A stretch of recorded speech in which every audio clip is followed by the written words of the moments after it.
She was recommended by a friend. I went to her house. It was done in the bedroom upstairs. Medical, but in a bedroom. How come you went back? It was probably a cheap option, which actually, by the way, guys, is not the right solution. Just watch me now. Just watch me. Just watch me. Hi guys, welcome back to my lovely episode of Changing Lives. Now today I've actually got one of my close friends with me, Georgia, and she's going to share her experience on the botched world of aesthetics. This is normal day, normal problems, normal people with botched aesthetic jobs. Hi guys, I'm Georgia. Nice to meet you all. So let's chat about, obviously we're friends. And we met, well, about 3 years ago now. And we come across paths through mutual friends. And we kind of explained to me how we started our aesthetic journey, I guess, because our friendship's a little bit different to our aesthetic journey. Well, my lips were a total mess to start with when we first met. For me, I went to a retired midwife when I first got my lips done. Yeah. And actually, it was incredibly painful. She left lots of lumps and bumps in my lips, which are totally awful. Yeah. One of the first things she said to me was, "Who has done those? Who has been let loose on your face?" And from that was where the journey started, I guess. Yeah, what a horrible friend. Yeah. What a horrible friend. Yeah, but that's the reality is that, like, it's not when I see people, I say, "Hey, you've had this wrong." I was just like, we could correct those. Yeah. Because you're so beautiful. And I thought that's such a letdown that someone's done that to your face. Although it wasn't hugely bad, right? Like, it wasn't that detrimental. It was all more underneath, and from a medical perspective, like, I had lumps and bumps all underneath my lips. So actually, it wasn't very nice. It didn't look very aesthetically pleasing. Yeah. And also meant it was incredibly painful with me having anything done moving forward. Yeah, you're right, actually. I just want you to kind of explain your journey. So you went to someone that was medical, and why did you choose someone that's medical? Well, because I knew I didn't want somebody who's not medically qualified to start injecting my face. She was recommended by a friend. I went to her house. It was done in the bedroom upstairs, not in a very particularly sterile environment. Medical, but in a bedroom. Makes sense.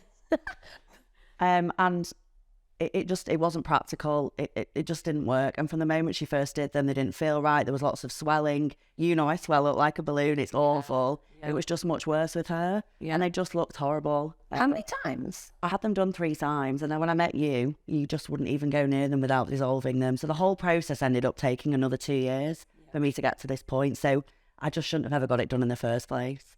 But it's not permanent, right? Exactly. So at the end of the day, these things can be corrected and re-improved.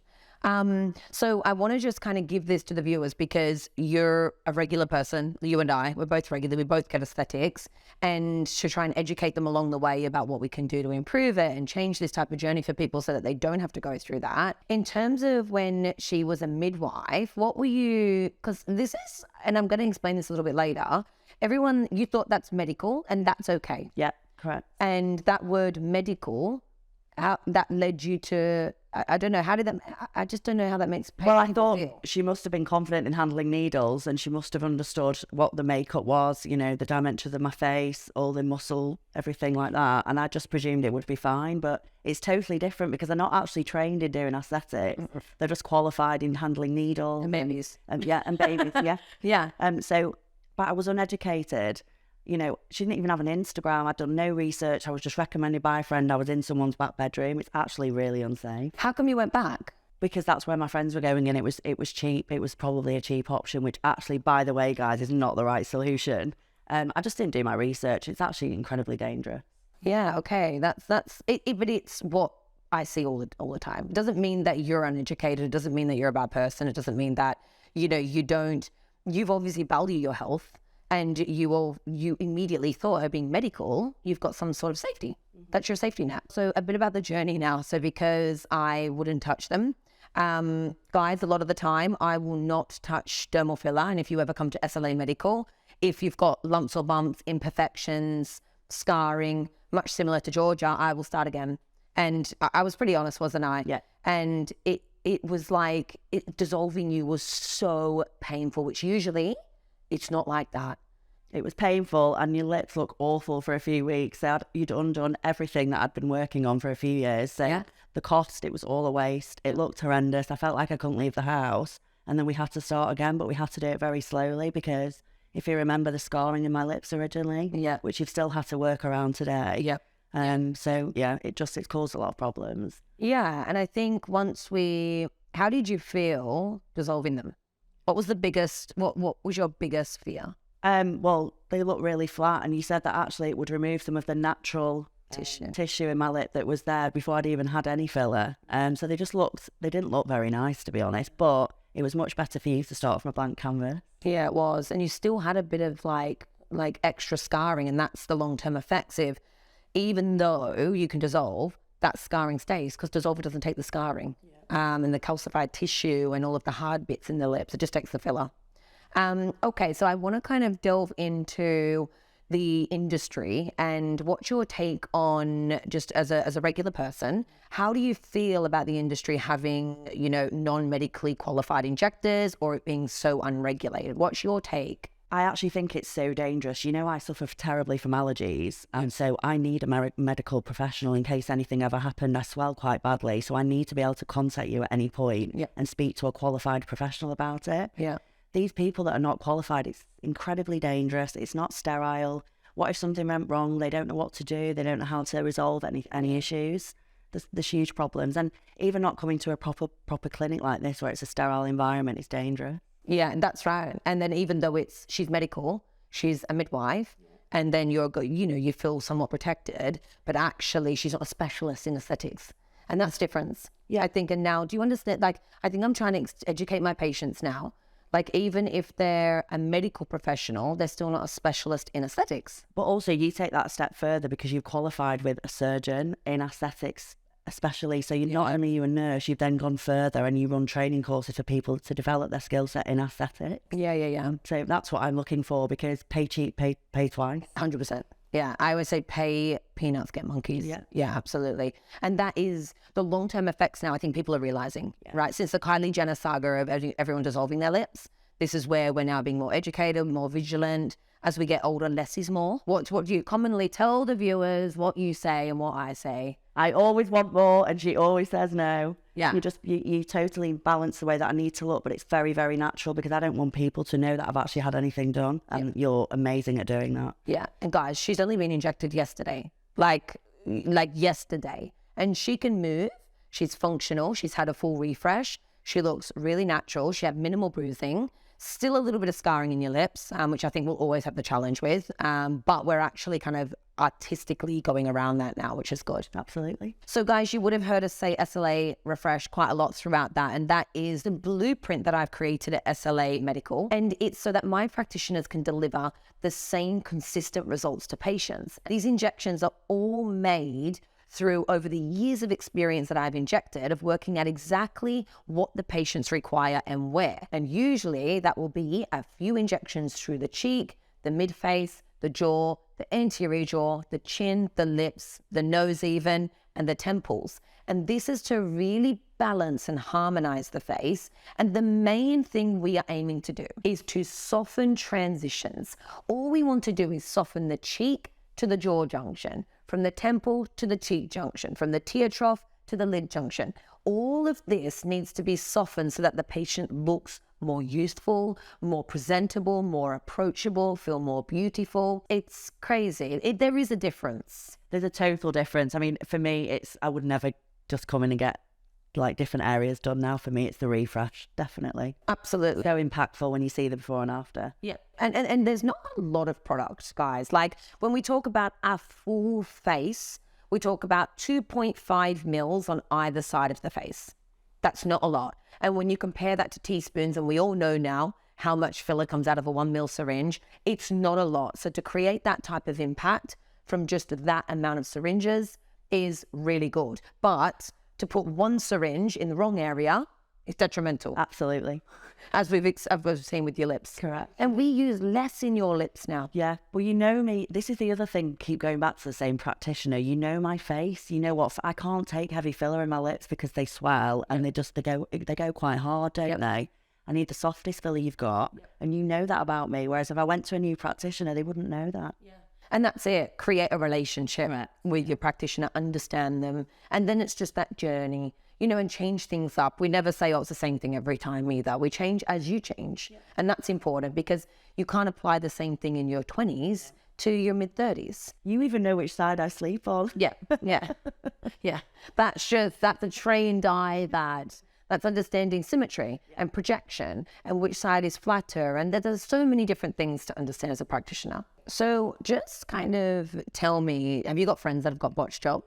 Yeah, it's more that it looks really unnatural. So, for me, people always say, God, your face is so symmetrical, you look great. And I'm like, actually, I've had a fair bit of work done, what you'd never know. And that's the whole point. I have friends, the lips are far too big. Yeah. The cheeks, they hang out the faces. Like, it's just too much. Yeah. That's not the look I ever really want to go for. But, that's the look. Each to their own. Each to their own. And that's what some people advise, but it's awful. Yeah.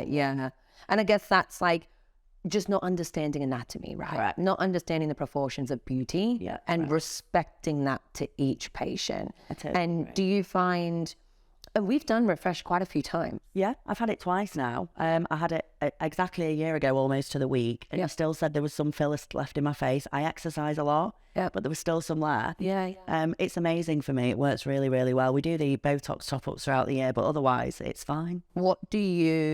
How does it make you feel? It makes me feel amazing. I feel $1 million afterwards. And then obviously you've advised me all on my skincare. How much better is my skin than what it was last year? Yeah. So I think the skincare paired with the refresh, it just goes hand in hand. Yeah, guys, protect your investment. That's what I say. Skincare. Yeah. And your skin is impeccable now. Yeah. And that just enhances your non-surgical results, really. Correct. And it makes the Botox last a lot longer. I'm finding I'm getting another couple of months out of it. Easy. Skincare is just there and it's bang on. Yeah, easy. In terms of the regulation, and you're a very professional woman, you're very smart, you hold a very good job. What do you think needs to change in the UK? I absolutely think that everybody needs to be a medical professional who's administering any kind of injection in someone's face. Yeah. And also they need to go through proper aesthetics training. In places like Dubai, you've got to be a doctor. Yeah. You can't even be a dentist. I can't even inject there. So, why is that rule and regulation not existing in the UK? Because it's so dangerous. You read about these awful stories where people have their noses falling off or, these horrible lips. It's just so risky. Yeah. And hopefully that's where the legalities, we will see change. But again, as I say, what's your advice to people when they're researching? How do you know?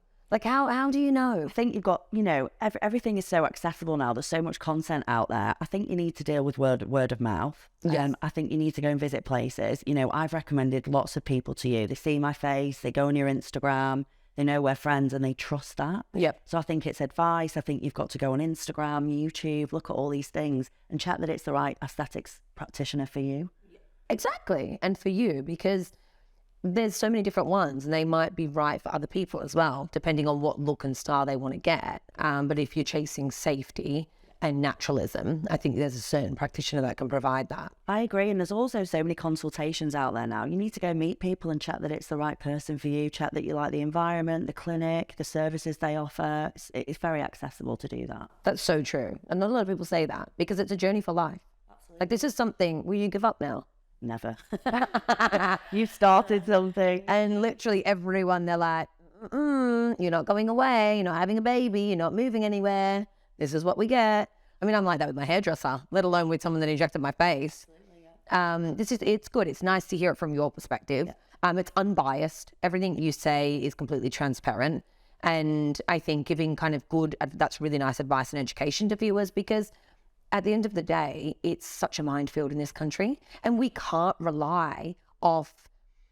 What I love about, in the US and Australia, when it says advanced aesthetic practitioner, they're medical. Yeah. So it doesn't even have to say the word medical because the law is you must be medically trained to administer.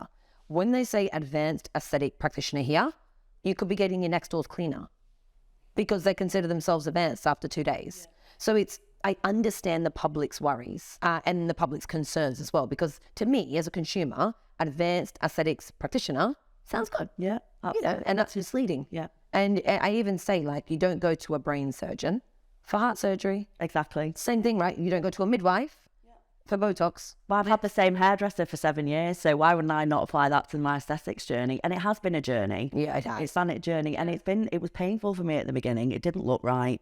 It was very painful. We've had to start again. It's been a long process. Yeah. If I'd just got it right the first time, I wouldn't have had any of these issues. Yeah, you're right. And we'll put up George's before and after photo for you guys as well. The biggest thing I noticed as we start to age, and you would have noticed as well, you exercise a lot. And you have a fast metabolism. So under your eyes, you felt a bit tired. In your cheeks, you felt a bit more depleted. And your jawline, that's where you felt like you wanted more strength. And I think from your very first before photo to yesterday, and even today, there's a big difference, isn't there? And is there anything you'd tell them in terms of patience? About, do they have to be patient with these things? Yeah, I think you do, because I think you've got to build it up over a matter of time until you know it's the look that you're going for. I've pestered you to top up my lips, top up this, top up that. And actually, it's been much better doing it over a slightly longer period of time, letting it settle and topping it up slightly. Yep. Because you just don't want overload, do you? For me personally, looking natural is very important. Yeah, I think the majority of the population wants that now. It's really, really important. And hopefully we see the laws change. Hopefully it gets tighter, and just to protect people. Yeah. In my opinion, it doesn't affect me or the clinic with non-medics injecting. We will always fix complications. But actually, for the broader public, for the protection and the safety, something has to happen, because you can't protect everybody. And unfortunately, they will chase these deals, the Kimmy K packages, the cheap lips of 69 quid, and they don't know any better. And they're targeting people that can't afford it.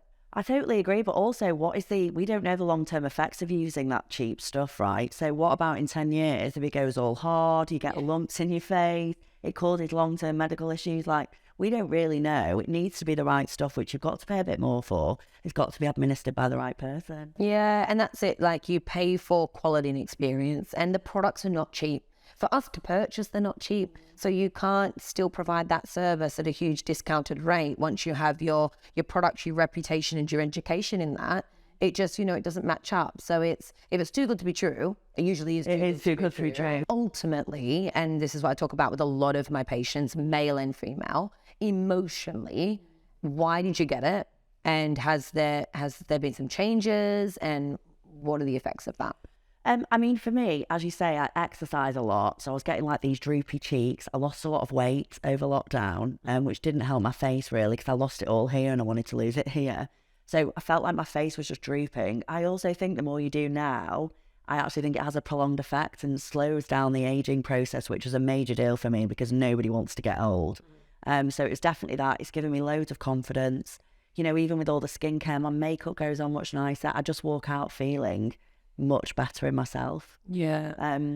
Do people think negatively of it? Potentially, but I don't really care. Yeah. What I'd say is that people are a bit jealous sometimes because, I've come to a great practitioner, a great clinic, and actually everybody wants a bit really, don't they? But yeah, I would always refer people to you. Yeah, that's good. And I think in terms of self-confidence as a woman, do you know when everyone says as soon as you turn 30, it changes? Yeah.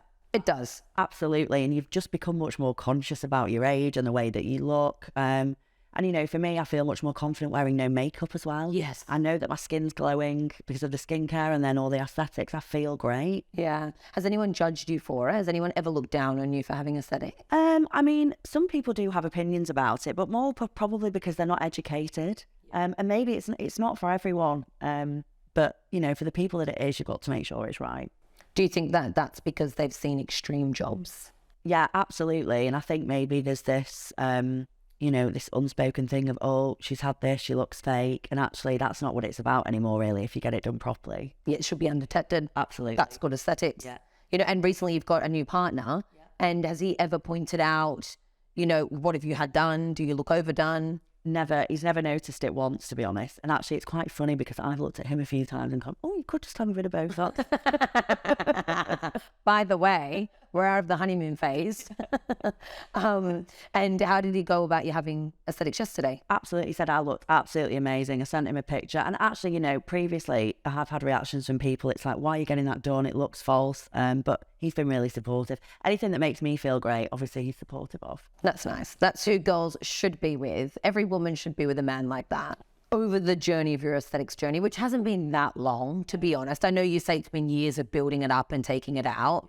But what's the biggest thing you've learned? You have educated me, and also rather than just having little bits, the refresh has been perfect for me, because actually if you do a bit here, it lifts it here, and then obviously the brow lift lifts it here. So I've become more educated in actually if you get different things done at different times, it suits different needs in your face. Yeah, correct. I'm educated about that, definitely. Yeah, and understanding it right. Because a lot of people go in and go, I just want cheeks. And you're like, well, cheeks, you won't look the... Remember I said, you wanted your cheeks, I said you have to do your chin. Yeah, that's what I'm saying, to get this the symmetry there, don't you? So actually the refresh for me works really well because it's all in one go, and you get that impact. Yeah, and it's proportionate. Correct. So, and that's why no one can notice. And that's what I tried to teach people. Like, that's why we do SLA refresh, because it's, you go in and we assess your face, and then we can inject according to your anatomy. But you can't touch a cheek without touching a chin. It's a #1 rule. Actually, the refresh you did originally last year for my first one, I actually remember you draw lines all over my face to make sure it was perfectly symmetrical. You actually had a ruler out, or it's probably not the medical term, but you actually drew on my face where you were going to inject to make sure it was perfect. Yeah, and even yesterday, I still will do my dots, and that's just habit, 'cause sometimes I don't inject in the dots, but it's nice to see and make sure that what we're seeing on either side of the face, we also see in front of the patient as well. And it's different because when you would have seen your before photo, you don't see yourself like that. You see yourself on a selfie at all times. We all do. So I always show the patients, I take a photo and put it on the TV screen. So you seeing your before was quite impactful to you. I found it quite difficult actually, because my face looked so drawn because I'd lost weight. But the before and after was actually totally amazing. You didn't want me to use it. You were like, no, kind of my face. But actually people need to see what is the art of the possible is, because it's great. And actually I've shown so many people that picture and they're like, oh, I need it. I need to go to that clinic. So, it does work. Yeah. Has anyone ever said you've had work done? I rarely get it. Okay. I rarely get it. Do they say, have you? Are they like... I've had more. Wow, your face is like perfectly symmetrical. Okay. But not really... People do notice the skincare, I'd say, a lot more, just because my skin's glowing. Yeah. But I never get asked if I've had work done. But it's not meant to look like that. Exactly. So, guys, thanks for tuning in. Thank you, Georgia, for coming on. It's not often I get to have one of my good friends on the show, so that's nice. And if you guys enjoyed this, remember to like and subscribe, and we should have our next episode out very soon, and I will see you soon. Just watch me now. Just watch me.